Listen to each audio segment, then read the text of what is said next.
નમસ્કાર વિદ્યાર્થી મિત્રો, મારું નામ રજના દેવરિયા। આજે હું તમારી સમક્ષ ધોરણ 11નું નામું એકાઉન્ટ એના વિશે થોડીક માહિતી હું તમને આપીશ।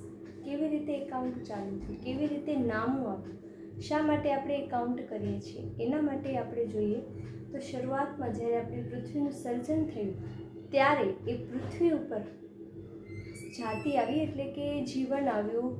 જીવન બાદ આપણે જ્યારે આવ્યા એના પહેલાં આદિમાનવો આવ્યા હતા। આદિમાનવો કેવી રીતે જીવન જીવતા એના માટે થોડુંક હું તમને સમજાવીશ કે આદિમાનવો જે જીવન જીવતા હતા ત્યારે એ લોકો પહેલાં ખોરાકની શોધમાં હતા। ખોરાક કેવી રીતે ખાવું એ લોકોને કાંઈ ખબર જ નહોતી। ધીરે ધીરે ખોરાકની શોધ થઈ, એ પૃથ્વી ઉપર એ લોકો આવ્યા ત્યારે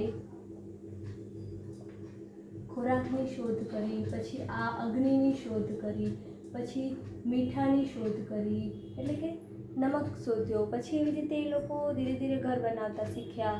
અલગ અલગ પ્રકારના જે પણ નવા નવા ઉપકરણો હતા એ ફટાફટ ધીરે ધીરે શીખવા માંડ્યા। ત્યારબાદ રાજાશાહી જમાનો આવ્યો અને એ વખતે ખેતીનું વધારે ચાલતું હતું।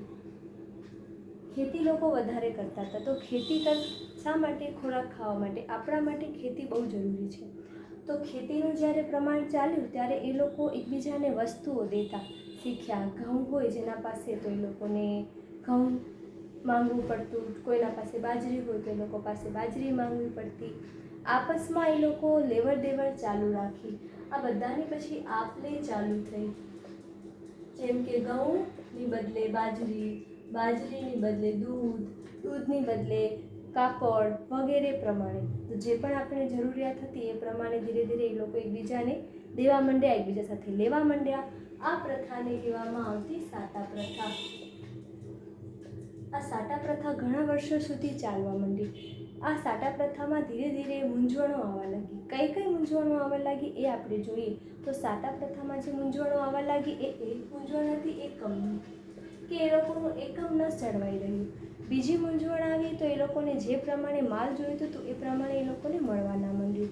એ માલ ન મળવાથી જે સાટા પ્રથામાં મૂંઝવણો આવી એ મૂંઝવણોને દૂર કરવા માટે, એ મૂંઝવણોને સહી તરફથી ઉપયોગ લેવા માટે શા માટે મૂંઝવણો આવતી? તો કોઈને 10 કિલો ચોખા કે ઘઉં આપવામાં આવતા તો સામે એ લોકોને 5 કિલો જ ઘઉં મળતા, તો એ એકમ ન જળવાઈ રહ્યું, એ જથ્થો જળવાઈ ન રહ્યો।